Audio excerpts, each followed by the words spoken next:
Caríssimas, caríssimos e caríssimes, se eu tivesse um pouco de juízo, eu não estaria gravando nessas circunstâncias agora. Tem uma obra aqui em cima ou embaixo, eu nem sei mais.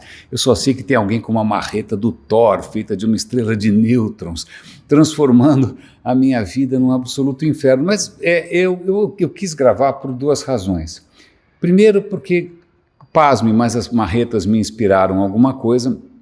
Em segundo lugar, porque a minha memória é volátil. Eu tenho um compromisso daqui a pouco, não tenho tanto tempo assim, mas eu tenho medo que ela se perca, né? E eu quero registrar isso. Não que elas valham a pena ser registradas ou compartilhadas, sei lá, né? Mas eu prefiro isso do que ser um gênio como o Leonardo da Vinci, que fez aqueles cadernos maravilhosos e enfiou na gaveta. Né? E nunca mais ninguém viu aquilo durante centenas de anos, vai saber como que a humanidade poderia ter progredido, avançado, né, com aquela visão super inquieta, pesquisadora, pré-científica do Leonardo da Vinci. Não, ele enfiou na gaveta.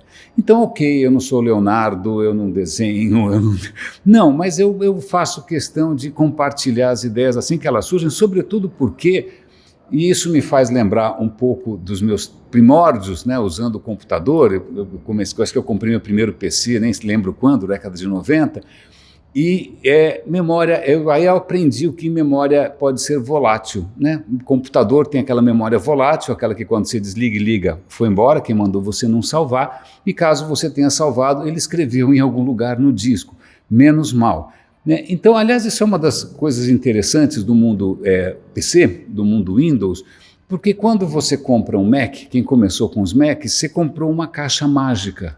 Você liga, ele sorri para você, e dali para frente, aparentemente, tudo funciona. Como? Eu não sei, né? Porque a hora que para de funcionar, ele faz uma cara de mortinho e morreu, e aí você tem que levar em alguma assistência caríssima que, bom... Mas é um mundo muito mais, digamos, envolvente, porque você se relaciona com aquela criatura que sorri para você. Ter um PC é mais ou menos como comprar um Fusca, né? Caso ele pare de funcionar, você abre lá o capô, não, no caso do capô, não, o Fusca era atrás, né? Você levanta ali a tampa do motor, né, para ver se de repente o carro se impressiona com a sua ousadia e com sua autoconvicção. Olha que agora tem furadeiras também, o negócio é sério. Mas, e obviamente não, aí com o tempo você acaba descobrindo aonde que você mexe para as coisas voltarem a funcionar, e é esse que é o mundo PC.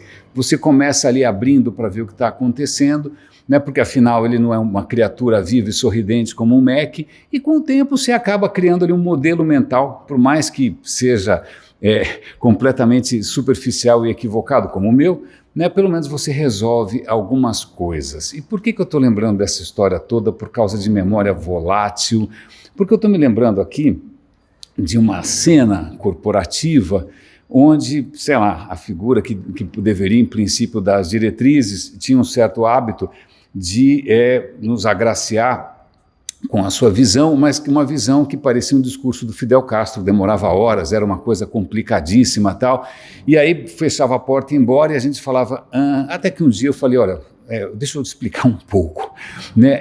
Eu não entendo tão bem de humanos, assim como não entendo muito bem de PCs também, mas se eu não me engano a memória humana é um pouco volátil, a gente não consegue manter tantos pratos girando, né? Se me dá um prato para girar, outro prato para girar, no terceiro eu já começo a não saber o que fazer e vou fazer como um PC, né? Eu não sei se vocês se lembram disso, mas os primeiros PCs que tinham pouquíssima memória RAM.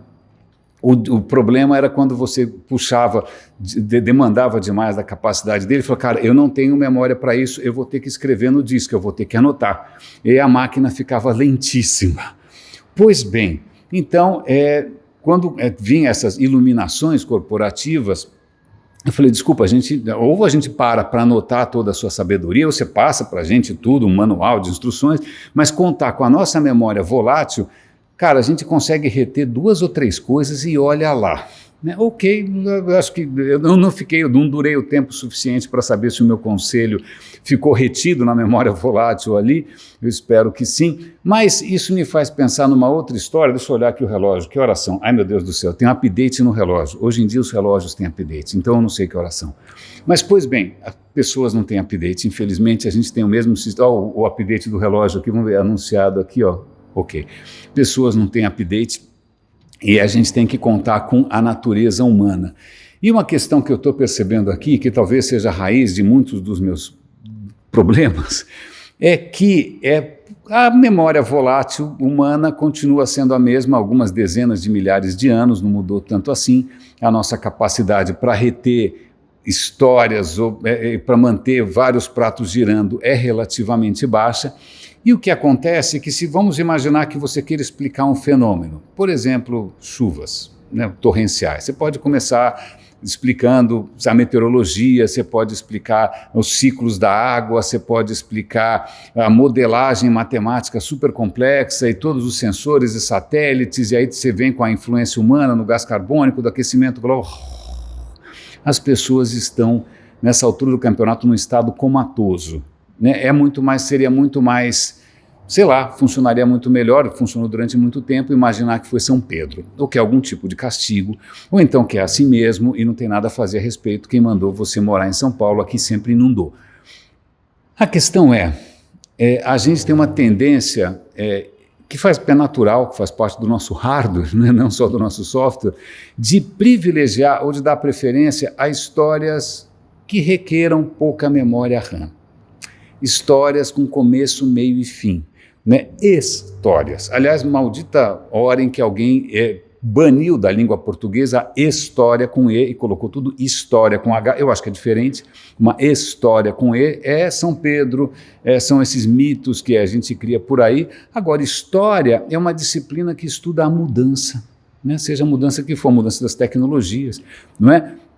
A mudança do nosso comportamento, né? A sucessão de sociopatas no poder, isso é história. Com H, que é diferente das histórias. Mas, curiosamente, a gente prefere acreditar em histórias, porque são fáceis, palatáveis, meio Disneylândia, não é? Então a gente vai cair, sei lá, em algumas histórias envolvendo o metaverso. Ups, já acabou, não tem mais. Ok, alguém precisa arrumar um fim para essa história. Né? Qualquer outra história mirabolante que realmente não dê muito trabalho, e aí o que acontece é que os problemas estão se acumulando. Eles só vão ser solucionados, por exemplo, o problema ambiental, se a gente começar a se contentar com uma história um pouquinho mais detalhada, né, com modelos que infelizmente você vai ter que anotar ali no papelzinho, mas a questão é quem, por exemplo, como eu, que prefere, né, destrinchar, né, e tentar mostrar as correlações todas e fazer você pensar. Não só eu estou tendo que lidar com essa tendência da natureza humana, mas com algoritmos que já entenderam que a natureza humana não quer saber de histórias complicadas, ela quer historinha. Então, como se já não bastasse a resistência natural, né, humana, por mais que eu fique marretando ou com a furadeira, como esse cara aqui de cima, agora eu tenho que me deparar com essa barreira, com esse filtro, com essa censura dos algoritmos que só querem empurrar para a gente historinhas palatáveis. Era isso que eu queria compartilhar com vocês, espero que tenha valido a pena. Agora eu vou atualizar o meu relógio e botar o pé na estrada. Caríssimas, caríssimos e caríssimes, um grande abraço e até o próximo episódio desse podcast que está no ar desde 2003, continuamente, o Roda e Avisa.